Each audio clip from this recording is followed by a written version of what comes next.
Hare Krishna, thank you very much for coming punctually.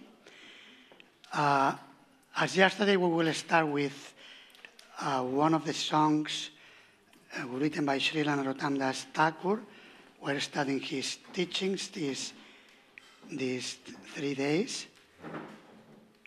So this song is the first one found in his book Prarthana, entitled Lalasamayi, which means divine hankering.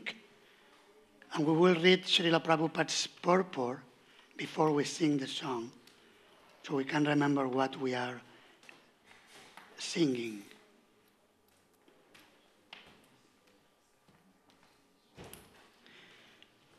This is a song sung by Narottam Das Thakur, a great devotee and acharya in the Gaudiya Vaishnava Sampradaya, the disciplic succession coming down from Lord Chaitanya. Narottam Das Thakur has written many songs which are recognized as authoritative by all the Vaishnavas. He has sung these songs in simple Bengali language, but the purport, the deep meaning of his songs is very significant. In this song, he says, "When will that day come that I shall simply sing Lord Chaitanya's name and there will be shivering on my body? Gauranga bolite habe pulaka sharira." Pulaka sharira means shivering on the body. When one is factually situated in the transcendental platform, sometimes there are 8 kinds of symptoms: crying, talking like a madman, and shivering of the body, and dancing without any care for any other man. These symptoms develop automatically. They are not practiced artificially. So Narottam Das Thakur is aspiring for that day, not that one has to artificially imitate. He does not recommend that. He says, when that day will come, so that simply by uttering the name of Lord Chaitanya, there will be a shivering on my body. It's a question. There will be a shivering on my body. Gauranga bolite have pulaka sharira. And Hari Hari bolite. As soon as I shall chant Hari Hari or Hare Krishna, there will be pouring down of tears from my eyes. Hari Hari bolite nayane bhave nira. Nira means water. Similarly, Chaitanya Mahaprabhu also said, when will that day come? We should simply aspire. But if by Krishna's grace we reach that stage, these symptoms will come automatically. But Narottam Das Thakur says that it is not possible to reach that stage without being freed from material affection. Therefore, he says, Arakabe nitai chander karuna hoibe. When will that day come when Lord Nityananda's mercy will be bestowed upon me? Arakabe nitai chander karuna na hoibe. Samsara vashana mora kabe tucha habe. Samsara vashana means the desire for material enjoyment. Samsara vashana mora kabe tucha habe. When my desire for material enjoyment will be insignificant, non-important, tucha. Tucha means a thing which we calculate to be of no value. Similarly, spiritual advancement is possible when one is convinced that this material world and material happiness is of no value. It cannot give me any real bliss of life. This conviction is very much necessary. Samsara vasana, mora kabe tucca have. And he also says, when I shall be free from the desires of material enjoyment, then it will be possible to see the real nature of Vrindavana. Vishaya chariya kabe shuddha have man. When my mind will be completely purified and contaminated from the material contamination, at that time it will be possible for me to see what Vrindavan is. In other words, one cannot go to Vrindavana by force and live there and expect to achieve that transcendental bliss. No. One has to make his mind freed from all material desires. Then one can live at Vrindavana and relish its residential benefit. So, Narottam Das Thakur says, Vishaya chariya kabe shuddha have man. When my mind will be freed from the contamination of this material enjoyment, and I shall be purified, then it will be possible for me to see Vrindavana as it is. Otherwise, it is not possible. And he says again that to go to Vrindavana means to understand the transcendental pastimes of Radha and Krishna. How will this be possible? So he says, Rupa Raghunatha Pade Hoive Akuti. Rupa Goswami, beginning from Rupa Goswami down to Raghunath Das Goswami. There were 6 Goswamis, Rupa Sanatana, Gopal Bhatta, Raghunath Bhatta, Jiva Goswami, Raghunath Das Goswami. So he says, Rupa Raghunatha Pade, beginning from Rupa Goswami down to Raghunath Das Goswami, Pade, at their lotus feet, when I shall be eager to be attached at their lotus feet. Rupa Raghunatha Pade Hoive Akuti. Akuti, eagerness. What is that eagerness? That means to understand Radha Krishna through the guidance of the Goswamis. One should not try to understand Radha Krishna by his own effort. That will not help him. As these Goswamis have given us direction, just like in Bhakti Rasamrita Sindhu. So one has to follow, step after step, how to make progress. Then there will be a fortunate day when we shall be able to understand what are the pastimes of loving affairs between Radha and Krishna. Otherwise, if we take it as ordinary boys and girls reciprocating their loving feelings, then we will misunderstand.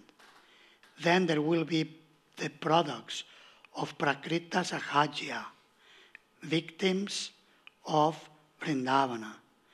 So Narottam Das Thakur is giving us the direction how we can reach the highest perfectional stage of associating with Radha and Krishna. The first thing is that one should be very much attached to Sri Chaitanya Mahaprabhu. That will lead us, because he came to deliver the understanding of Krishna consciousness. Therefore, one should first of all surrender to Sri Chaitanya Mahaprabhu. By surrendering to Sri Chaitanya Mahaprabhu, Nityananda Prabhu will be pleased. And by his being pleased, we shall be freed from material desires. And when material desires are no more, then we shall be able to enter Vrindavana. And after entering Vrindavana, when we are eager to serve the 6 Goswamis, then we can reach the platform to understand the pastimes of Radha and Krishna. Srila Prabhupada ki jai.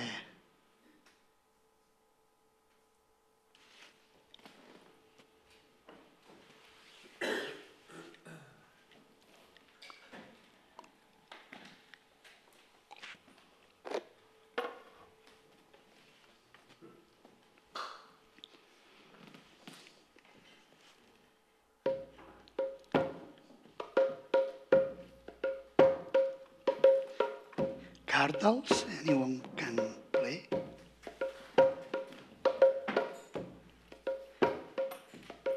Gauranga bolite habe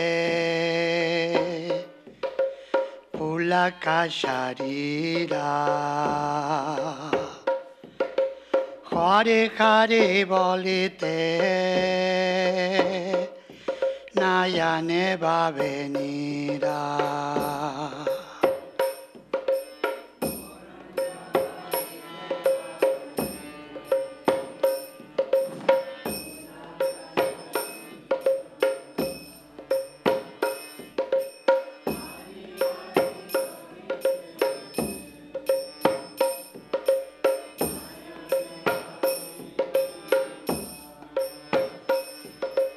Gauranga bolite cabe pulaka sharira Bolo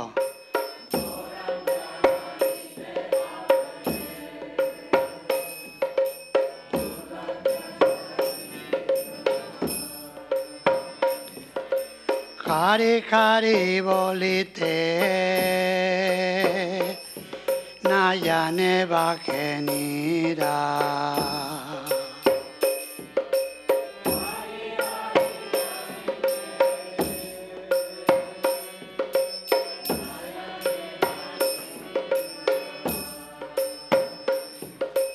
Arakavenitai chander Koruna koibe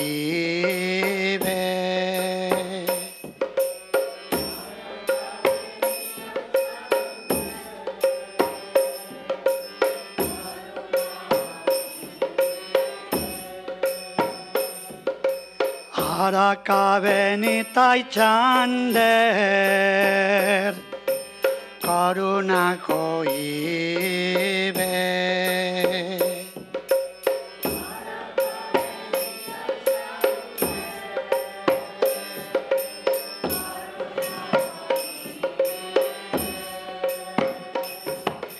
Samsara vashana mora Kave tucha kave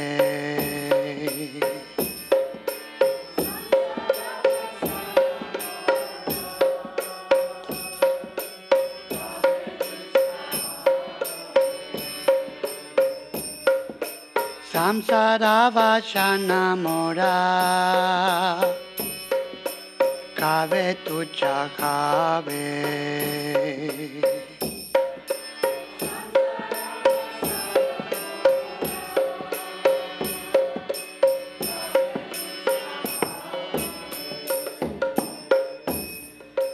Vishaya chariya kave Shuddha kave man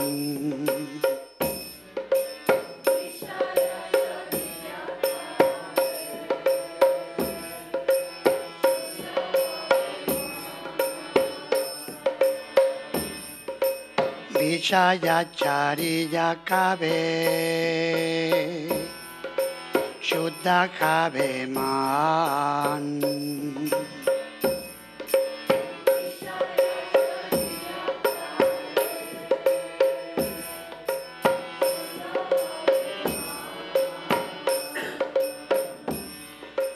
Kave kama kerabo Shri Vrindavan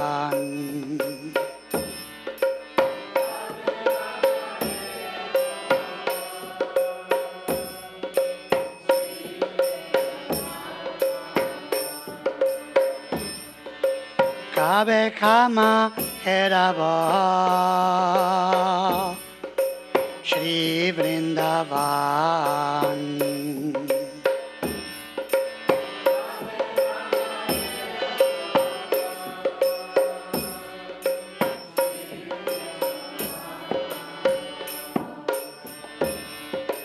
Rupa Raghunatha Pade Koive Akuti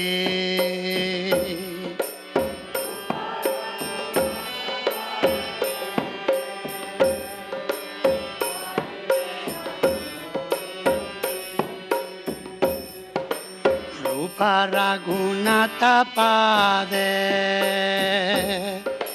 Koive Akuti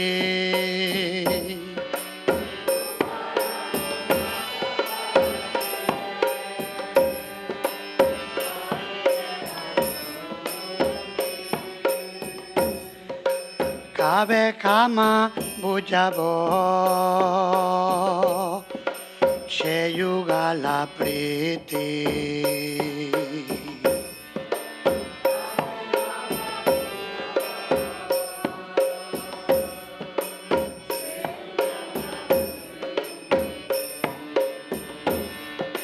Kabe Kama Bujabo Sheyugala Priti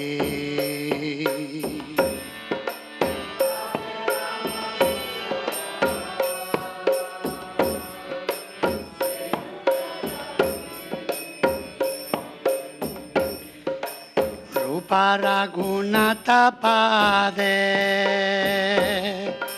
Raghumurasha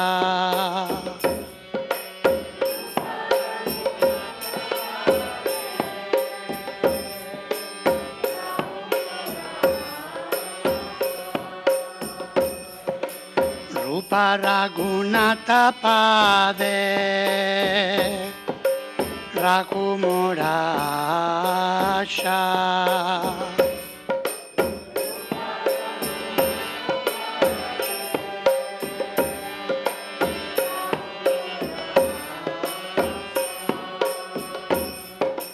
Prarthana koro ye sada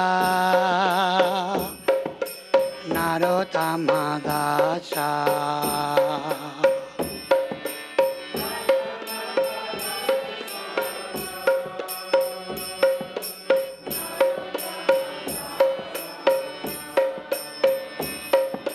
Prarthana koro ye sada Narottama dasa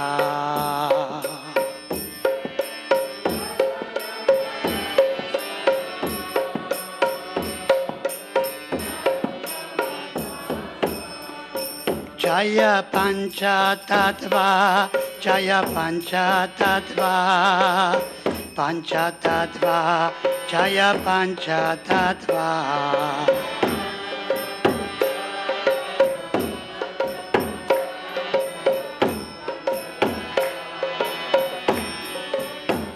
Nitai Gaura Haribol Haribol Haribol Gaura Haribol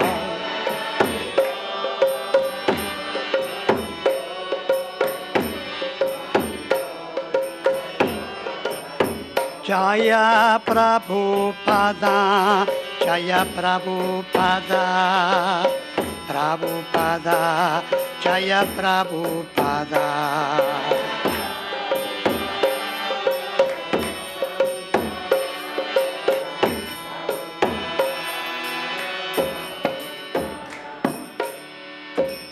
Srila Prabhupada ki jai Srila Narottam Das Thakur ki jai Shri Panchatattva Bhagavan ki jai Samaveta Gaur Bhakta Vrinda ki jai Nittai Gaur Premanande.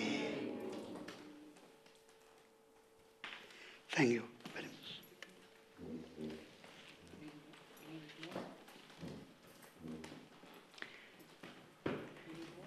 No, that's fine. Thank you.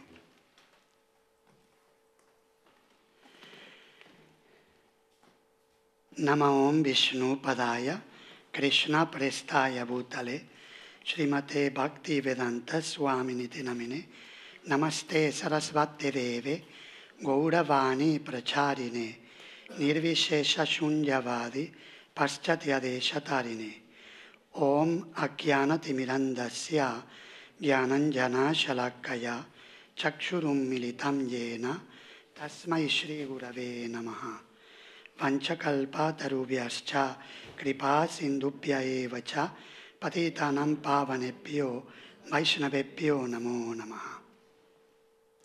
Hare Krishna, thank you very much for coming to the second session of this seminar.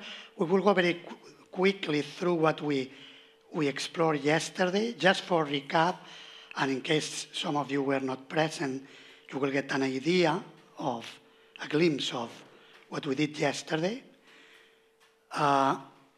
The topic of the seminar, Narottam Shiksha, is very relevant to the theme of the Bhakti Sangam this year, Vandanam, because it is based on the prayers by Srila Narottam Das Thakur. And by Krishna's arrangement, recently we published a little book, yesterday we showed it, Narottam Shiksha, Bathing in the Pristine Waters, of Srila Narottam Das Thakur's teachings, in which we reflect and explore Thakur Mahashai's teachings. And this was inspired in some statements by our acharyas, Srila Gaura Kishora Das Babaji Maharaj, Srila Bhaktisiddhanta Sarasvati Thakur, and Srila Prabhupada, who said that by reading on a daily basis the two books of Sri Narottam Das Thakur, Prarthana and Prema Bhakti Chandrika, we can develop pure love of Godhead in this very lifetime. So it is readily available just by singing, by reflecting on the meaning of the prayers of Srila Narottam Das Thakur. And we saw a little bit the contents of his two books. We won't get into the details now because that we saw yesterday. Prema Bhakti Chandrika and Prarthana. So in 66 songs, we find the full meaning of Srimad Bhagavatam condensed by a Rolais Mahabhagavat devotee. So this is very powerful, and we compare it to the royal jelly made by the bees. The bees are searching for the nectar, so the royal jelly is the best they produce. And this can be compared, the teachings of Narottam Das Thakur, to the essence of the Bhagavatam distilled by a person who is living, as we were hearing this morning from His Holiness Subhak Maharaj, 24 hours a day, quoting Srila Prabhupada's purport. Narottam Das Thakur was living 24 hours a day, the consciousness of the Srimad Bhagavatam. And this becomes very clear from his songs.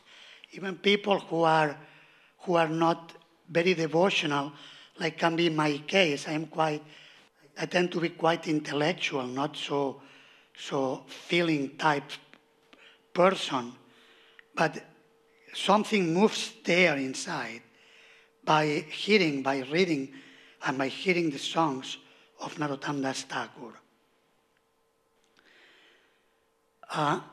And then we identified some topics and subtopics found in the songs. Here is the list. Anyone likes to read aloud this first part of the list? Some of Narottam Das Thakur's main teachings. Service to the spiritual master and the Vaishnavas, undivided and selfless devotional service, selecting one's association, about going on pilgrimage, dealing with the six enemies, a positive approach, the process of surrender, humility, and serving without duplicity. There are more. Someone else can read. One more. Whoever. Maybe here. The path of loving attachment. Raganuga sadhana, the practice of spontaneous devotional service. Chanting and remembering about the Lord. Calling out to the Lord and his devotees in a prayerful attitude. The intercession of a devotee, prayers to the Vaishnavas. Invoking the compassion of Sri Gauranga, Sri Nityananda and Sri Advaita. Following in the footsteps of the gopis and praying for their special mercy. So yesterday we explored the topic of serving the spiritual master and the Vaishnavas, a little bit to a certain extent, and undivided and selfless devotional service. Basically, this is what we covered yesterday. So as we mentioned, it won't be possible to go through all the topics. We are just getting a glimpse.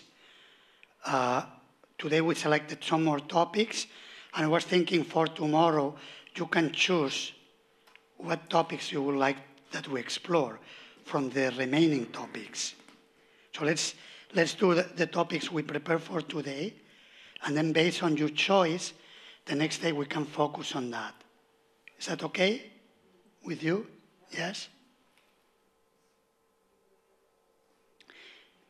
This we did mention yesterday, but it's a little bit a specific quote. We were referring about Sri Hanuman as the example of the devotee who is fixed on his devotional service. And Narottam Das Thakur is taking him as an example to become fixed on his Ishta Devata, Shri Shri Radha Govinda. Anyone likes to read the quote?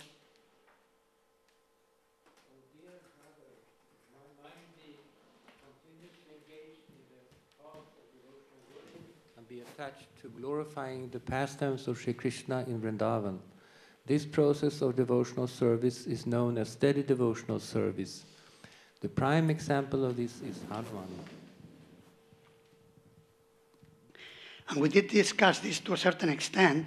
It is significant that today's verse in the morning, if you paid attention to the translation of the verse, it was discussing the point of the Ishta Devata, how the Lord reciprocates with each devotee according to their desire of personal relationship with the Lord.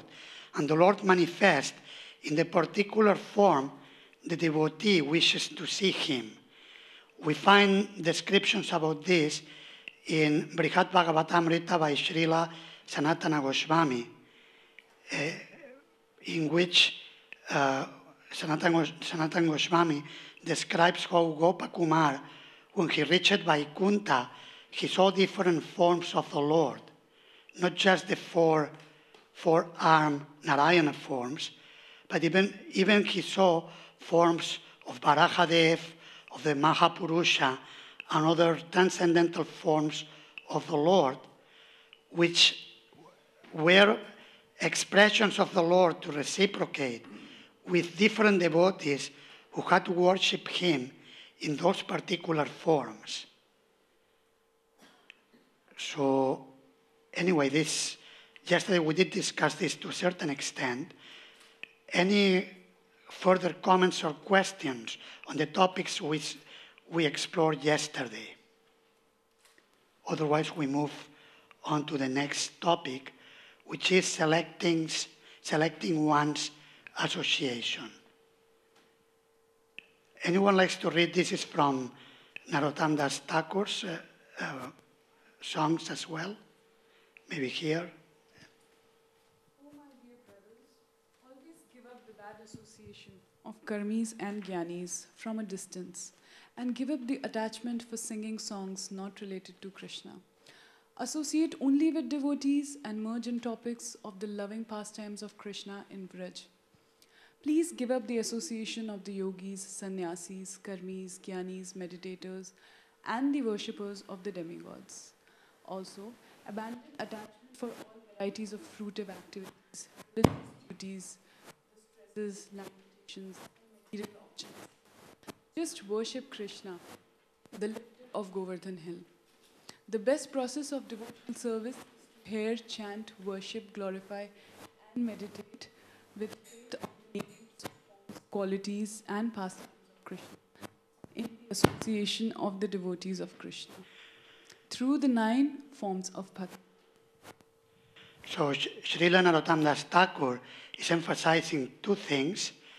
One is to associate with devotees only, to associate intimately with devotees and practice the processes of hearing, chanting, remembering in that sadhu sangha, and abandoning association of non-devotees, even if we could say pious, like here the examples given are yogis, sannyasis, karmis, jnanis, meditators, and worshippers of the demigods.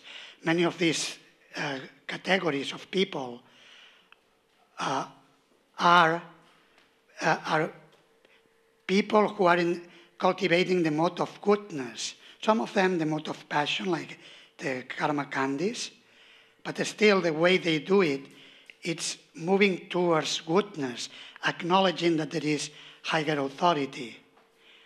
Narottam Das Thakur, however, is recommending to avoid such association. How should we understand this properly? Any thoughts on how to understand properly this? Kalakanta Prabhu? I think when we take association, we take the value. When we associate, we take the values of those groups. But if you're just in the presence, you don't need to take the values necessarily. You can be there, you can give some values, but not necessarily assimilate those values to your own life. Okay, we may interact with these people in particular contexts, but we should do it in such a way that we are careful not to absorb the values. Okay, any other thoughts on that? La Mangalatika Mataji. Yeah, I was actually thinking maybe to ask it as a question, because I go to work, I'm sitting with my workmates every day, and of course we have a connection and we work together and we get to know each other. I believe that it is very important to be satisfied in the association of the devotees, so we don't go out and try to get our needs satisfied, our emotional needs, our intellectual needs. And therefore, I think if we make an endeavor to create good friendships with devotees and to take very seriously the opportunity to have association with devotees, then when we go somewhere else, like all day, every day, still people will kind of bounce off that and they will relate to you differently. And then that's what I hope. I hope there is a protection then, that I don't need something from these people. I don't mind them. I mean, they are also jiva souls, and we have something to do together, but my needs for association, they come from my friendship with devotees. Okay, good. Good point. With your permission, I'll read something from the book, because it's more carefully articulated, and I may say more than just speaking it from spontaneously.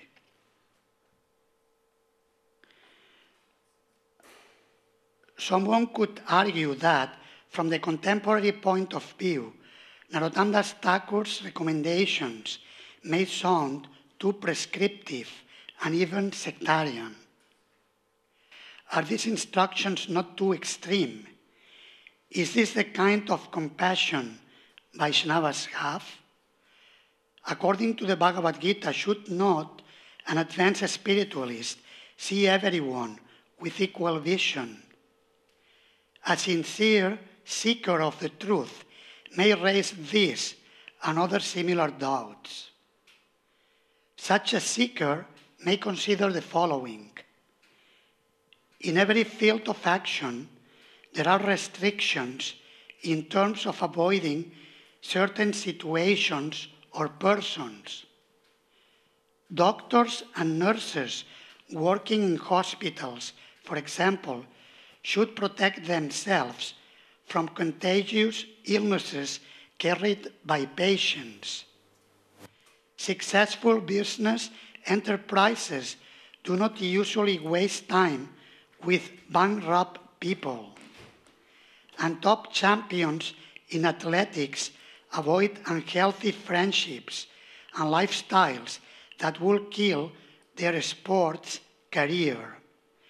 In these three examples, nevertheless, there is a scope for engaging with those people in a friendly attitude and compassionate behavior. Doctors and nurses treat contagious patients even if they are careful in dealing with them.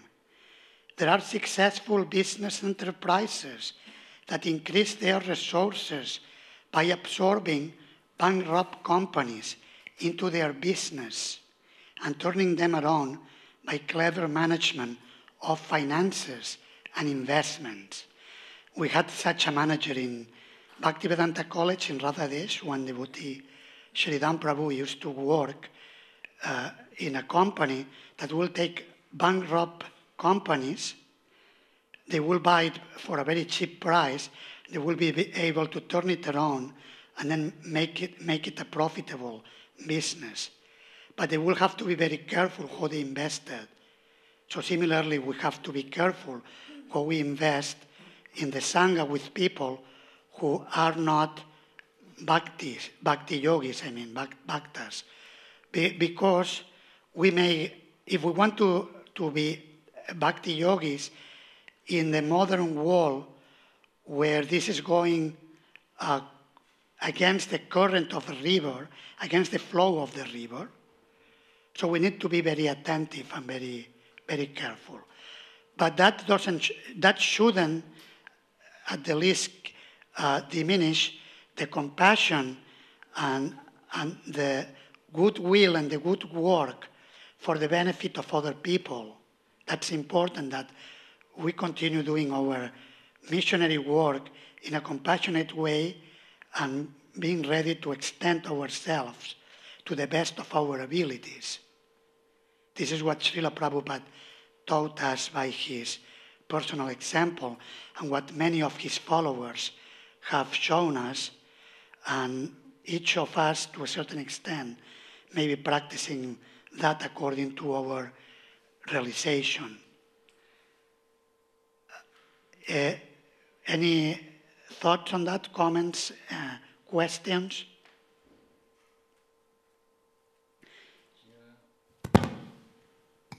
We have standing up there that we should give up the association of sannyasis. So what I'm doing here. Oh, yeah, I guess not ISKCON sannyasis. I can read a little bit what I wrote about that. What a sannyasi wrote about the sannyasis. The main point in all these categories is when they are non-devotees.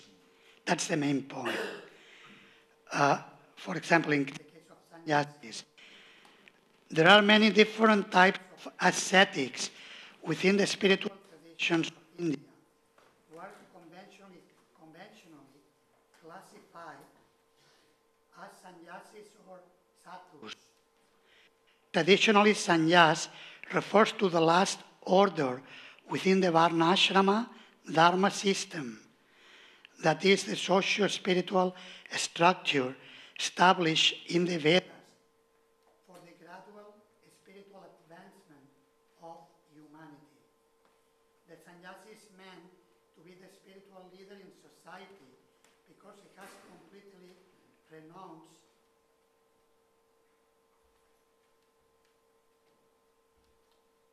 Can you hear me from the back? Yes. He has completely renounced material pleasures for the sake of spiritual advancement.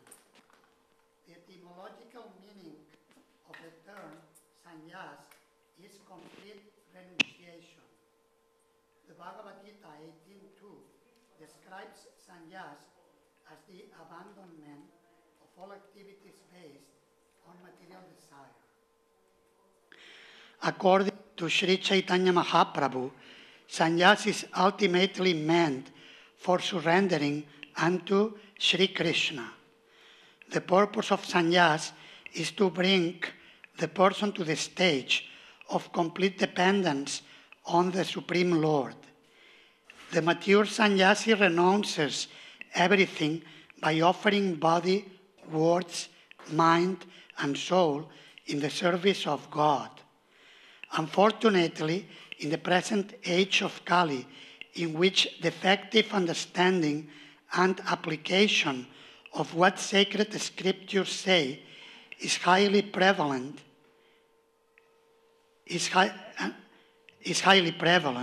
there are many persons who claim to be sannyasis, but who do not surrender anything to God. Conversely, they believe that by accepting sannyas, they have become liberated souls, and that they have become God. In this regard, Srila Prabhupada writes in Chaitanya Charitamrita Adi 7, 103 purport. This is an excerpt from a purport by Srila Prabhupada.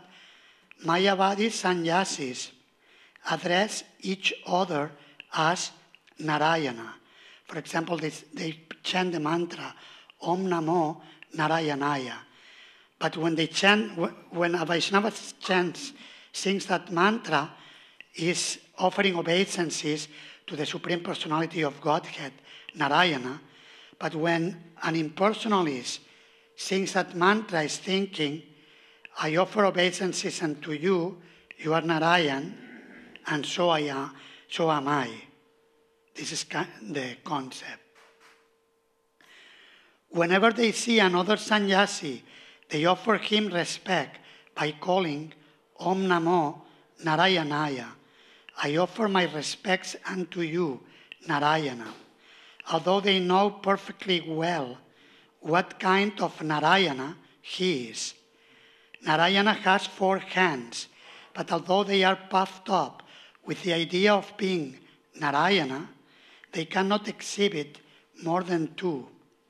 Since their philosophy declares that Narayana and an ordinary human being are on the same level, they sometimes use the term Daridra Narayana, poor Narayana, which was invented by a so-called Swami who did not know anything about Vedanta philosophy. That's a heavy statement. I won't mention the name because Srila Prabhupada doesn't mention the name.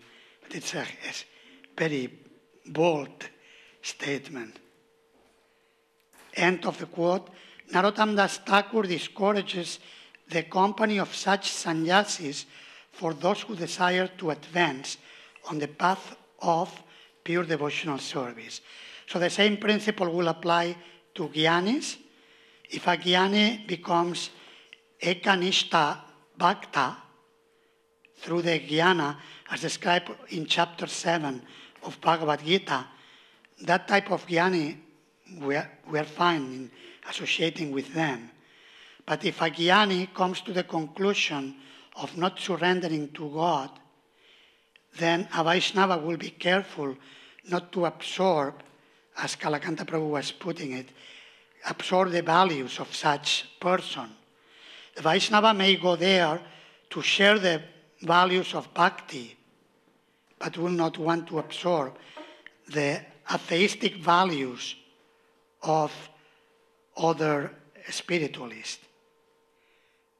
In the case of yogis, the similar principle is applied, yogis and meditators. That's not to say that we may not learn anything from them. We sometimes when we go to present Bhakti Yoga, to yoga gatherings, for example, we may we may see how when they have their places very well organized, very clean, very sattvic, we should learn and use that in Krishna service. I went recently to a gathering, and actually people, more and more the yogis are coming forward towards Bhakti. This is what I'm seeing throughout the years in contact with yoga schools. In Barcelona, we went to a gathering, and the center was everything was very well organized, first class. And if we offer all these things for Krishna, that's wonderful. The problem is when they deny Krishna and devotional service to Krishna. And that's why Srila Narottam Das Thakur is very firmly asking us to be careful with the type of association we interact with and we establish close connections with. Is that okay? Any other comments or questions? I would just like to add to what you were talking about association, that the first filter should be in our heart. If that filter is good, then we are able to make the most of the association that is there around. For example, we will always go out of the devotee association. We will always be, the world is very big, and we will get to meet all varieties of people. But if we are strong in our sadhana, then we will learn to appreciate what good others are bringing, because we ourselves are very insignificant. Like we have to learn so much when it comes to serving Lord. So if we keep our eyes and ears open towards even new people, it is easy to absorb good things and good qualities. And if the mind is disturbing us, for example, if somebody says something which agitates the mind, then we have to tell ourselves that it is not the problem of the other person, it is our own mind. Our association with our mind is so strong that we have to disconnect and we have to take shelter of a guiding spiritual master. Yes, good point. Sadhana is very important in conducting our lives. Of course, still we should, even if we see the good in others, we should be attentive, because Narottam Das Thakur is making a point of selecting one's association. He's not shy about making that statement. So it's not that everything is the same. It's like, for example, if we want to chant good japa, we go to a place where we can chant, we can do it. A peaceful place can be a temple, can be in the farm, can be in a place we have at home, our temple room or our little altar. We don't go to a disco, for example, to chant japa and say, I'm going there to give association to people. So we should be careful. Maybe this is a bit extreme example, but I'm just exaggerating a little bit to emphasize the point Narottam Das Thakur is making, that we should be careful. If we want to progress in bhakti quickly, we should be careful. If for example, if we look at the news of the world, a little time, a week, or a lot of time every day, it makes a big difference in the consciousness. Because the time we are using to get absorbed in those things, external things, we are not using to hear and chant about Krishna and to go deep into our personal relationship with Krishna and to further develop our service. So these are choices each of us have to make, to what extent, how I manage my life, how I organize things, but still we should consider the teachings of the acharyas and be careful and see what works, what doesn't work. We should see where is the balance. Of course, also then there may be different situations for different people. Like Lavangalati Mataji was saying, I'm working with people. So it's not that you say, no, I work only with devotees. If you can do so, you are lucky, but sometimes you cannot do so because life is like that. You have to make a living and then you are working with, and then you see how it is going. And actually, if one is, as Mataji was saying, what's your name, please? Ujjwala Kishori. Ujjwala Kishori Mataji. Ujjwala Kishori Mataji was saying that if one is good in sadhana, will be possible to be strong in that environment. So, yes, I don't know how many of you are working in a non-devotee environment, just a show of hands to get an idea. It's a high percentage, so it's, I will say like 60% or so.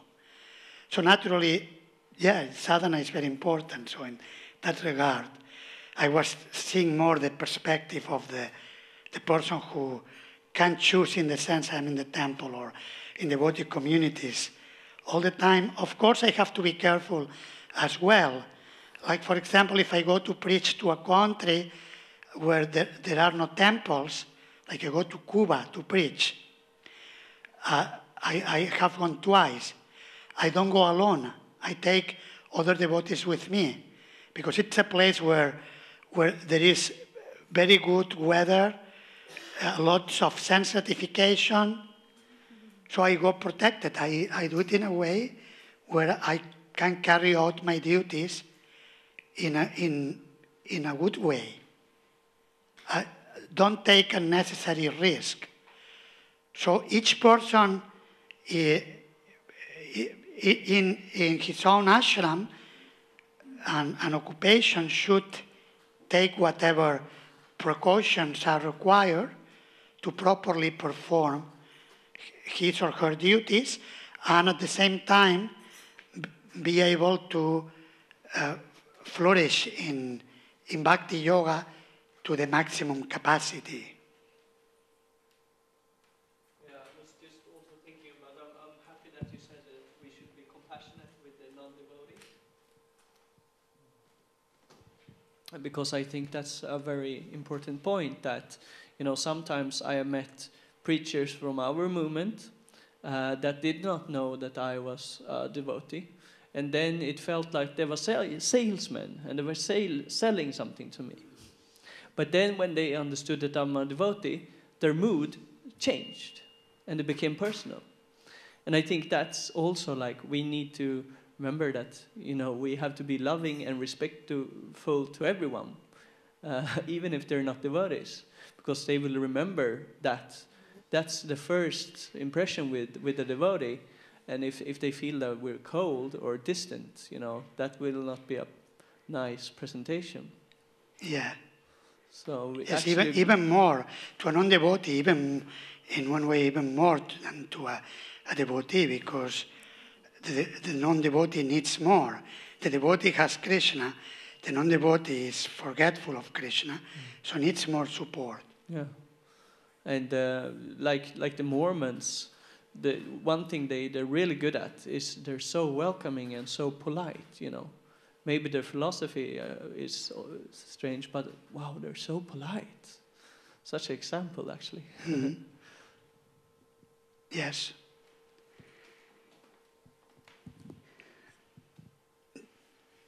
There, please.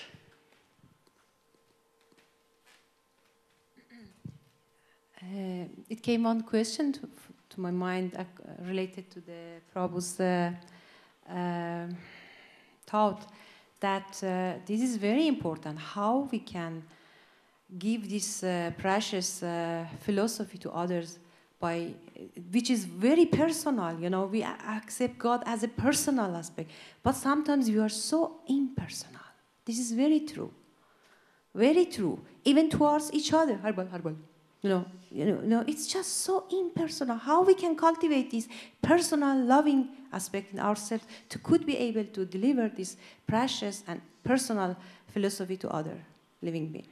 Yeah, that's a very important point. in personal relationships, there are three considerations to take into account: respect, affection, and friendship. And we should do this with devotees and also with non-devotees. We should extend ourselves in a similar mood in order to give Krishna, because ultimately everyone is a devotee in their heart. So that's very important. And charity starts at home. Sometimes I heard a complaint, like Prabhu was expressing the one side, but I heard the complaint from the other side, that sometimes we take care of the people when they are guests in the temple, and we take care very nicely, and when they become devotees, we forget about them, we don't ask anything, and we take them for granted. So that's the other extreme. So charity starts at home. We should take care of, build up the community of devotees by cultivating relationships based on friendship, affection, and respect. Respect is the foundation. Friendship, we could say, is the intermediate state, and affection, it goes deeper. And that's why Srila Prabhupada touched the lives of so many people, because he was like that. He was respectful to others. He extended himself as a friend, and he was affectionate. And people will feel that, whoever related with him.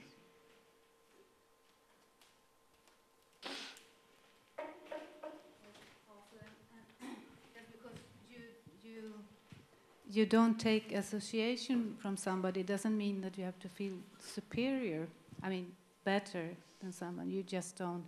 You can feel more fortunate, but not better. That's our disease. Yes, we don't need to compare. It's like the doctor who is treating the patient who has a virus from Africa or whatever doesn't feel superior to the patient. Even feels for the patient. I want to help the patient if I can do something. But I have to be careful, because if I get the illness, I may die and I may not be able to help more people. So that should be the mood. Not feeling superior will be actually a low-class person value, to feel superior because I have something the other person doesn't have. If a good person, if he or she has something the other person doesn't have, will be willing to share it with the other person, to give it naturally. It's like if we have food and the other person doesn't have food, we share the food we have with the other person. That's natural, isn't it? If there is a small amount of food in the temple, we share it as brothers and sisters, not that one or two take all the food and the others starve.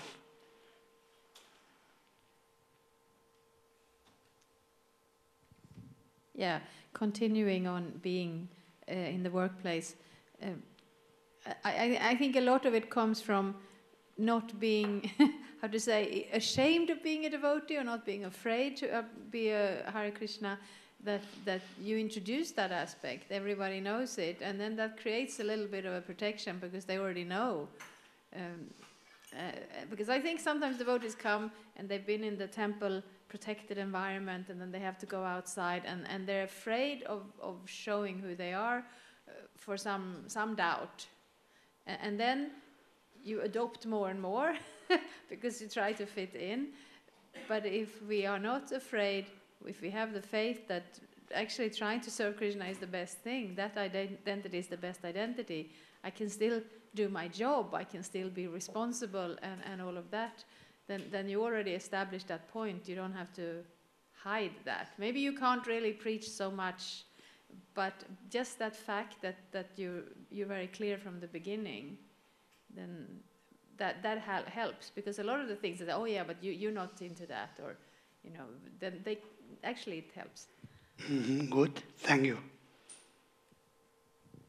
Prabhu? I was thinking about self-righteousness, not just within ISKCON, but within other religions also, actually. And it's really not very attractive at all in any way. And unfortunately, we do live this kind of lifestyle which one can feel superior to other people, because I know that I'm a spirit. They don't know they're spirits. It's very difficult to be able to have compassion and love for these people with self-righteousness, I think. Very good point. Thank you. Very good. Yes, later on, Narottam Das Thakur, we're going to come to that, hopefully today. We will move now to the next point.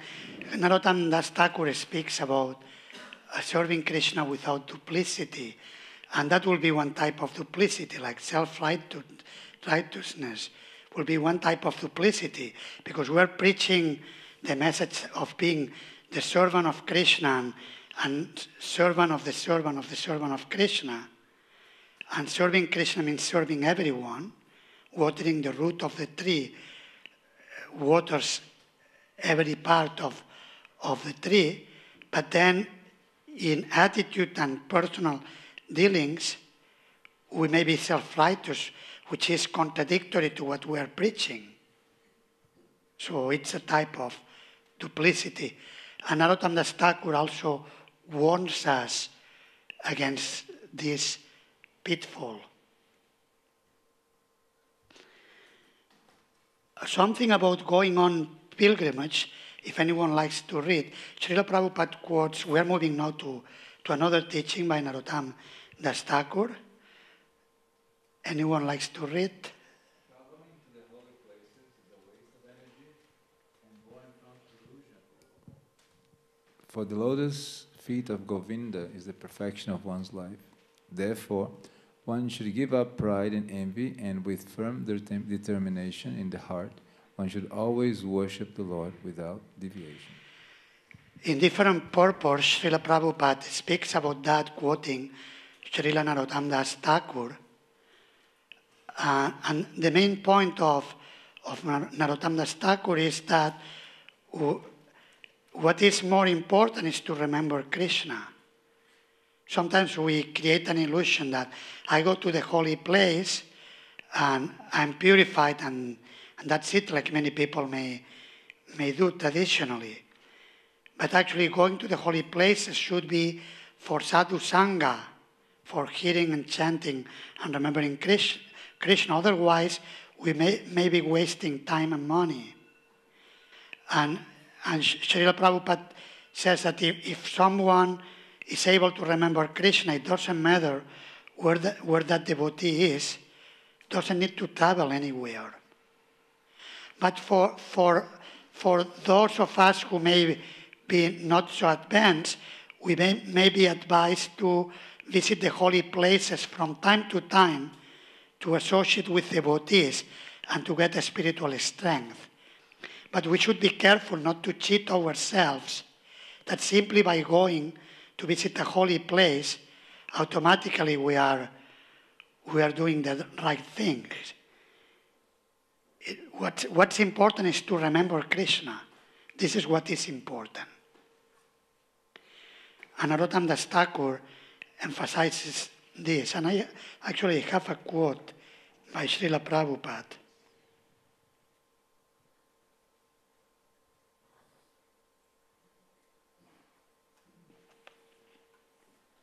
I don't think I put it here. Let me see. No.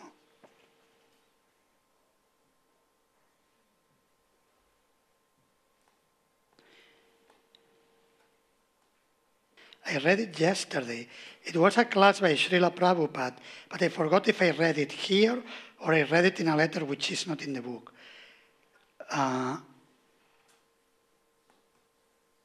Okay, it's here, yes. It's just paraphrase.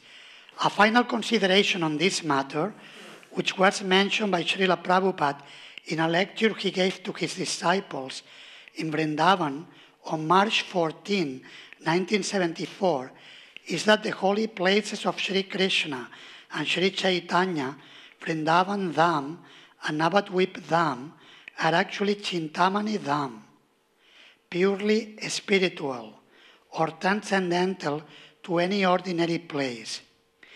Srila Prabhupada warned his disciples to avoid committing offenses, Dhamma aparada, while staying in the holy Dham. Generally, devotees state that the effect of service performed in the holy Dham is multiplied by 1,000 times. Similarly, Srila Prabhupada explained that offenses committed in the holy Dham also multiply their negative effect 1,000 times. Prabhupada specifically urged that performing sinful activities, illicit sex, intoxication, gambling, and meat eating should always be avoided, and especially while in the holy Dham. Therefore, for devotees who are not advanced and who may choose to visit holy places, there may be the downside in that they may commit offenses, which will make that visit a waste of energy. Narottam Das Thakur hence concludes that it is more secure to simply take shelter of Govinda wherever one is. Any comments or questions on that? Because nowadays everyone goes alone, but we used to go a group from the temple, and we used to go, not everyone, we used to go every year, and there were these letters from Prabhupada where the devotees had asked, isn't it too expensive? And then Prabhupada said, well, eating is also expensive, so we should stop eating. And then he said, in those days, I don't think anyone was working outside, everyone was in the temple, but he said, just by preaching here, these attitudes, consciousness subtly rub off on us, and then we go to the holy places in the organized pilgrimage with devotees, and he apparently considered it very important. Yes, it seems from what you said that Srila Prabhupada gave priority to, because he knew how intense can be to live in the West with so much asat sangha. So to go to the holy places and associate with other devotees will uplift the devotees. So he gave priority to that to the downside of it. But still we see in this class in Vrindavan, Prabhupada could see that some devotees were committing offenses while at the holy Dham, and he was warning, be careful. And sometimes he will quote Narottam Das Thakur.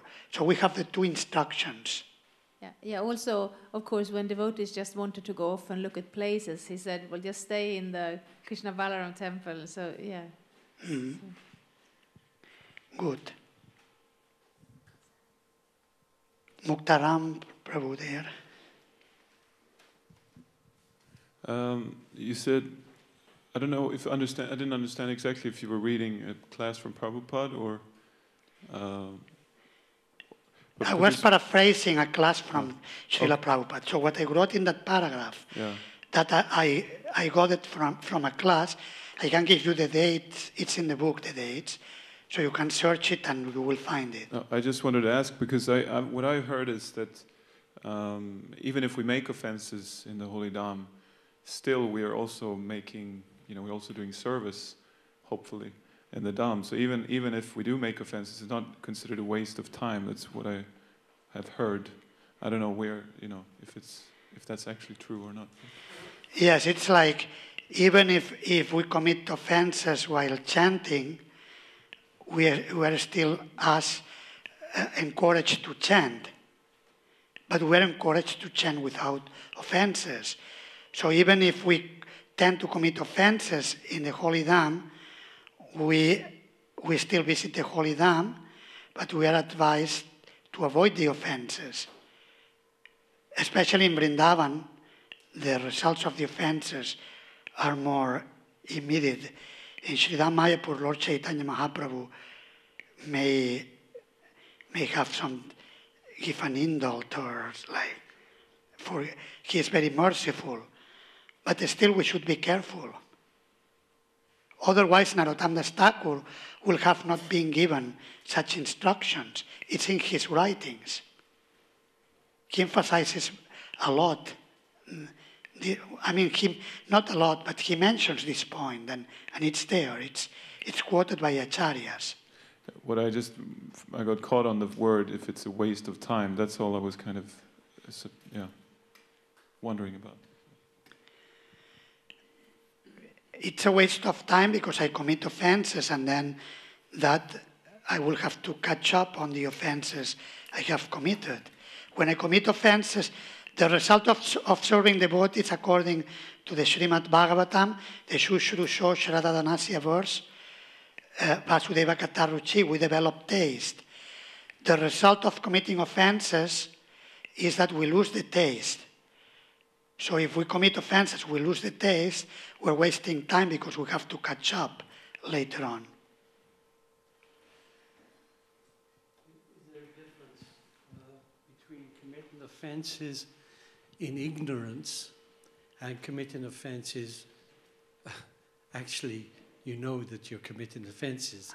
So is there a difference between those two offenses? Yes, the offense, when the offense is committed consciously, it increases, it multiplies the damage. When a person commits an offense unknowingly, it's even in human law in many countries, the penalty for an homicide, a person being killed unwillingly, is one, and when the killer has an intention and it is planned, the penalty is much bigger.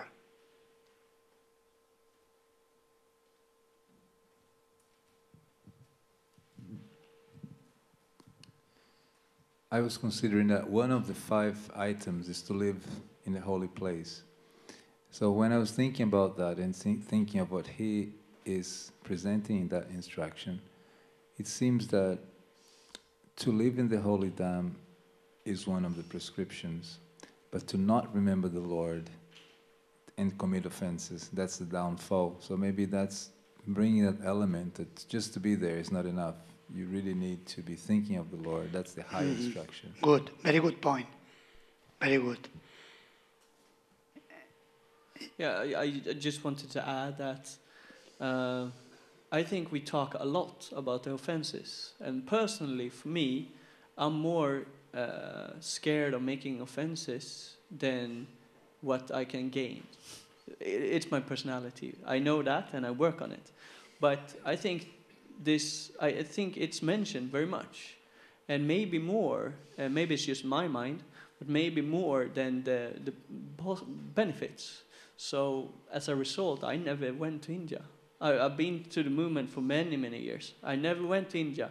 And still in my mind, I know this is crazy, but still in my mind, it keeps on, no, I don't want to go. And if I have to go, I have to go with the right devotees. And if I don't go with the right devotees, I'm doomed. Okay, I won't get into the years, but maybe time to plan to go. You're just saying. Yes, maybe in your case, it's time to go, and of course with good sangha. Don't go alone. Go with some good sangha, and in an organized parikrama.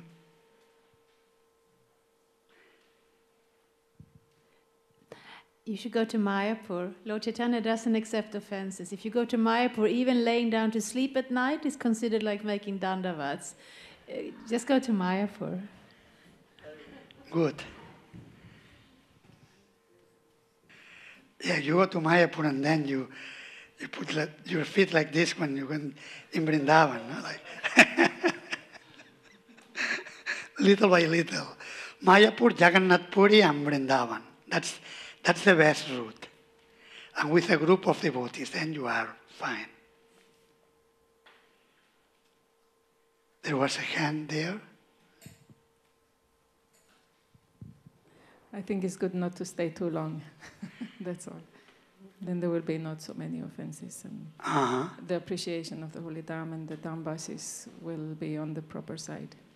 If you stay too long, then start to feel like, little too, starting to see the faults and all these things. And also, like there is one verse, don't go for just a bath. You're going there to listen to the devotees who are living there, to take instructions and learn from them. So then one will be, on the positive side. Yes, that's the main purpose of visiting the holy places, to hear from devotees who live there or who visit the holy places. Okay, so we move to the last point, and this is Narottam Das Thakur in Prema Bhakti Chandrika talks about the 6 enemies.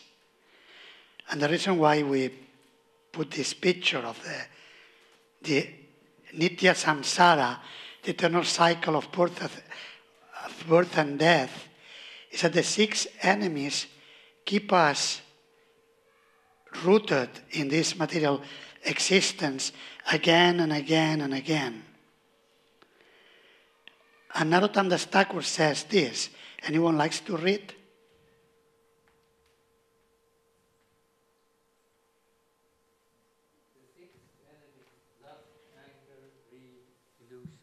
Pride and envy, and the 5 senses of sight, sound, smell, taste, and touch reside in my body, but I am unable to control them. Although I hear and understand repeatedly that one should serve Krishna with all his senses, still I cannot accept this fact with firm determination. Does this resonate with some of us? Right? So that's a tendency of the embodied being, and Narottam Das Thakur is modeling that for our benefit. Then he says this. Now he gives solutions. Anyone likes to read the next part?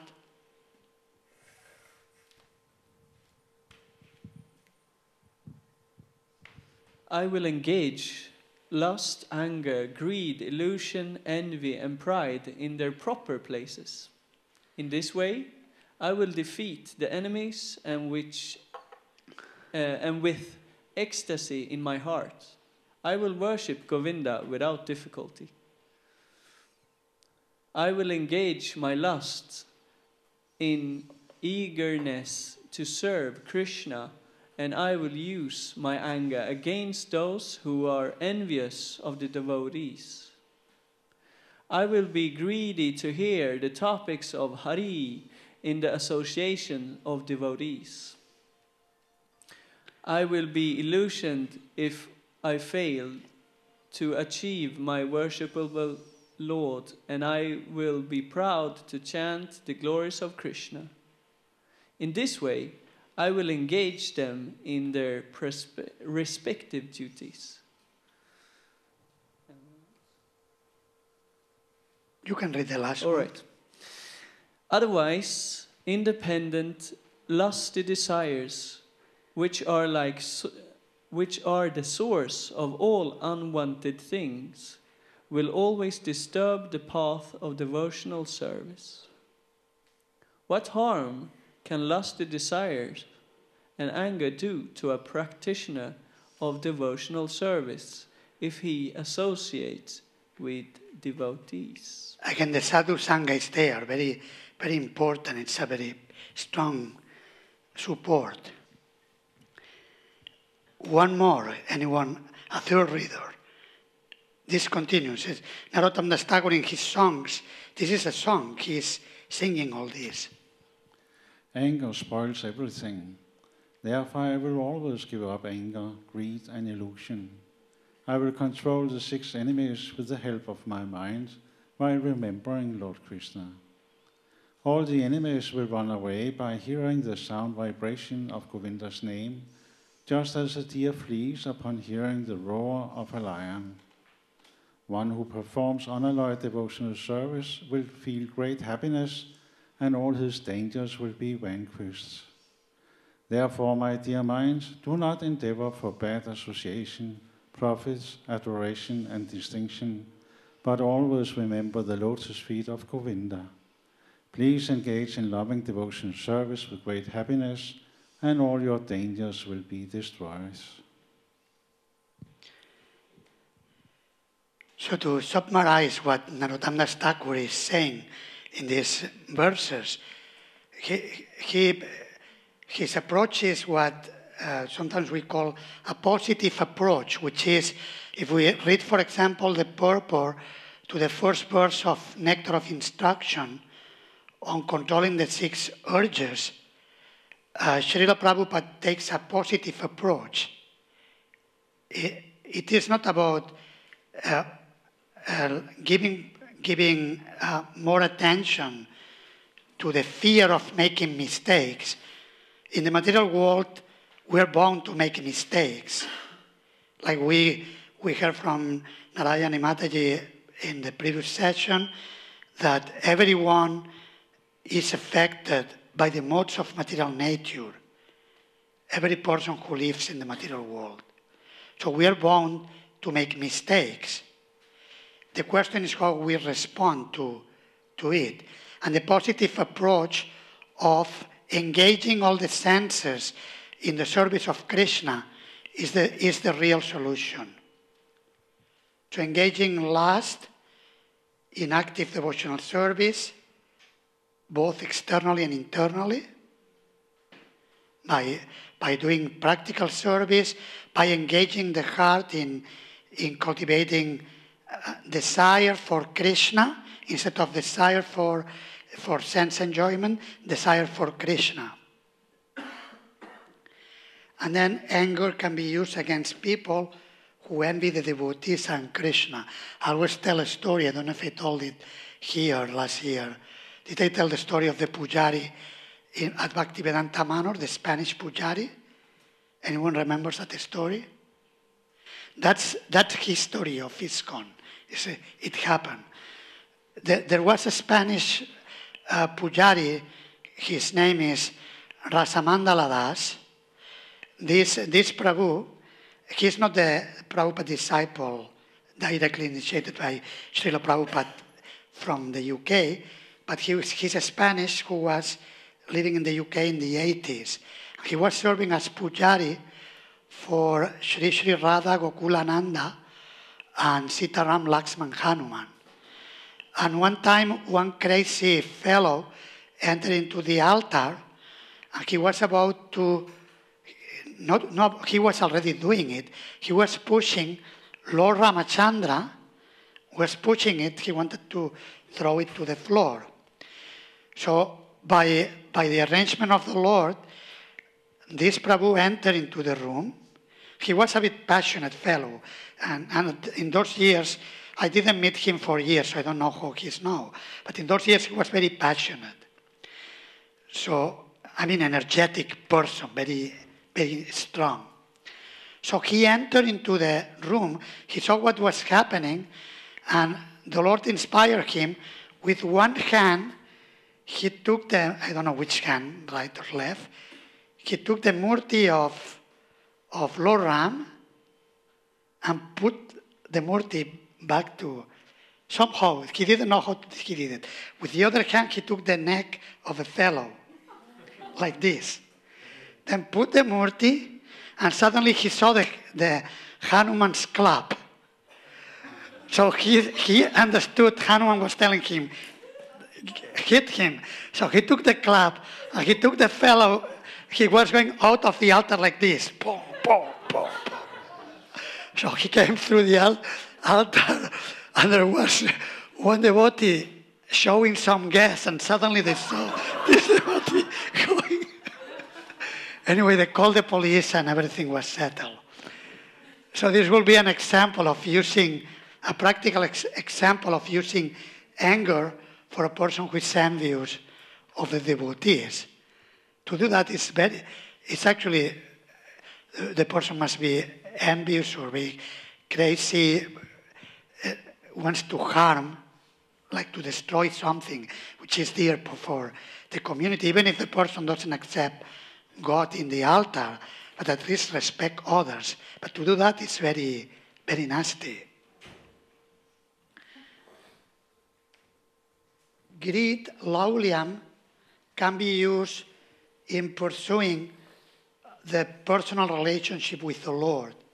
The same term is used in the practice of Raganuga Bhakti.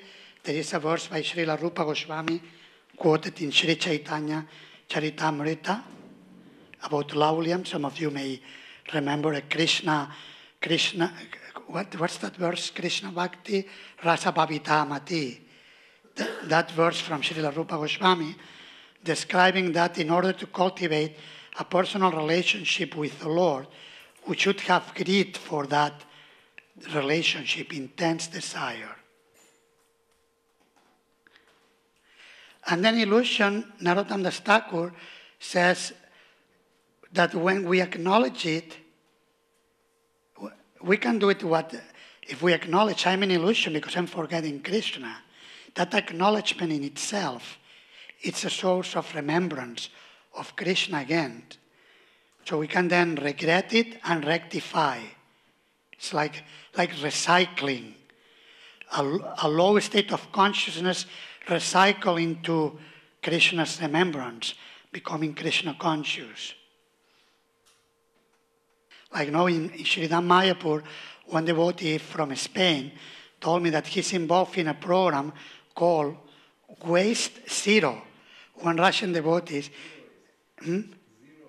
Zero waste. Okay. So it's very nice to do that. So again, zero waste. We can use illusion in remembering Krishna as well as a source of impulse. And pride we can use for Krishna. We are proud, but proud of Krishna, not proud of ourselves. But actually, here is Krishna. He's my Lord. He's so beautiful. He's so kind. He's the best. So that pride it's a way of using pride. And envy, it is the only one that Narottam Das Thakur doesn't elaborate specifically on how to do it, but based on other parts of Srila Prabhupada's books, we do reflect on it. The point is to eliminate the malicious element in envy.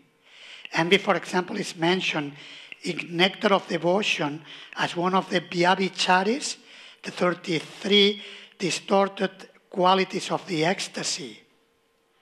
And there is an example given by Srila Prabhupada there.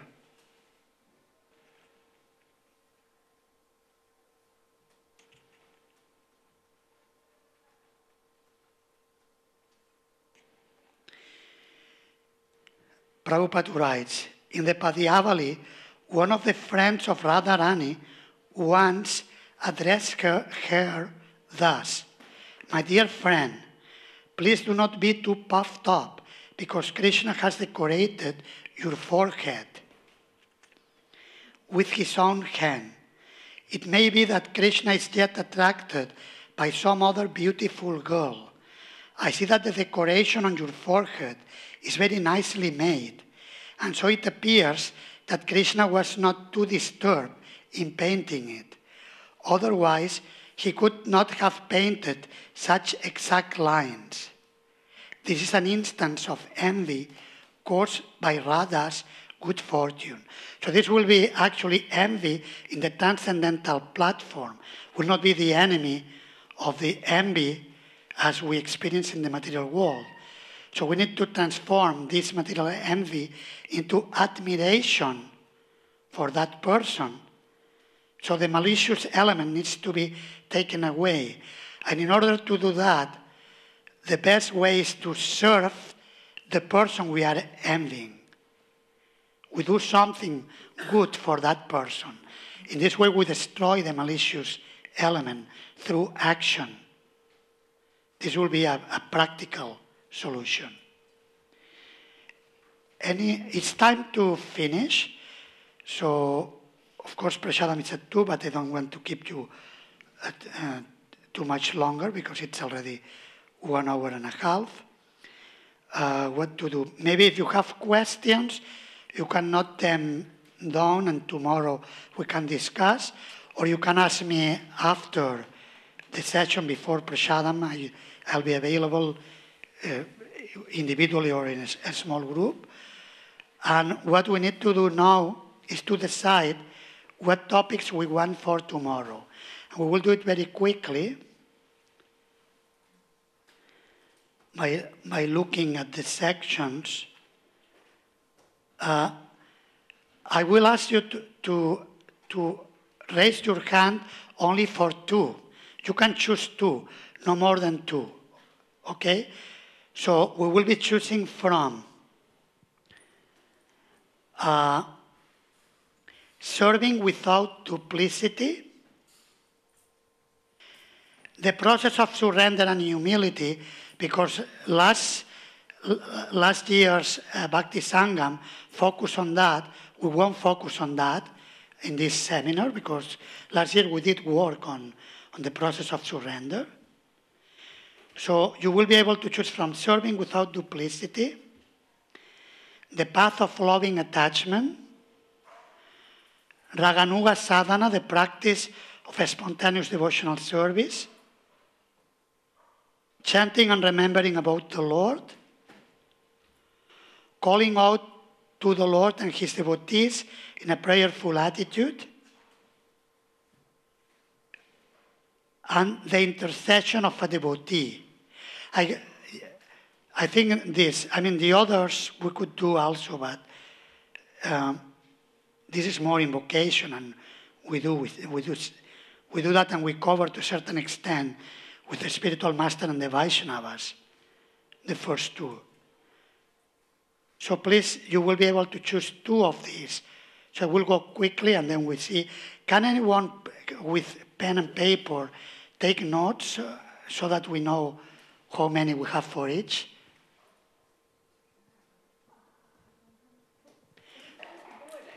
Oh, yes.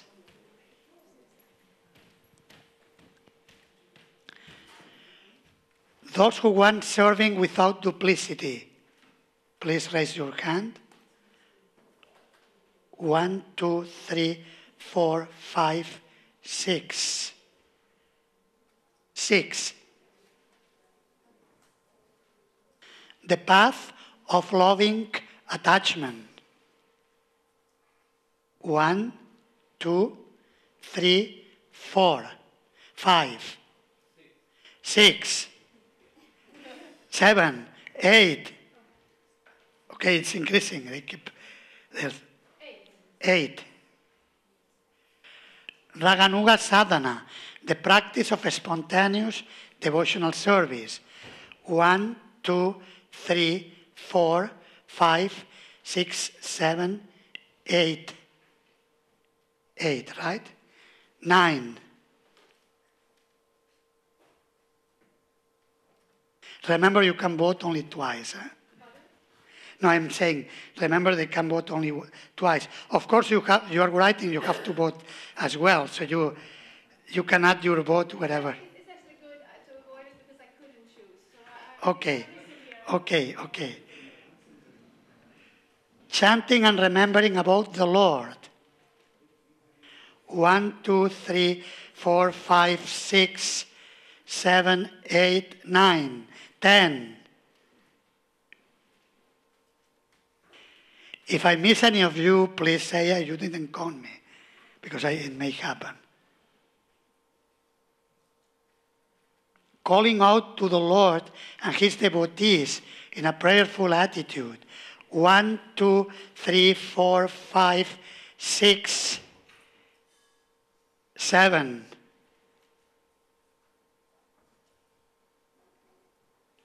And finally, the intercession of a devotee, prayers to the Vaishnavas.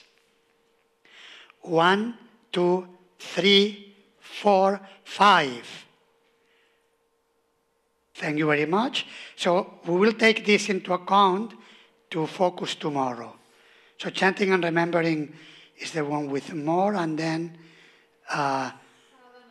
Raganuga Sadhana, spontaneous devotional service. And I will take into account the others, and then we see how to do it. Thank you very much. Hare Krishna.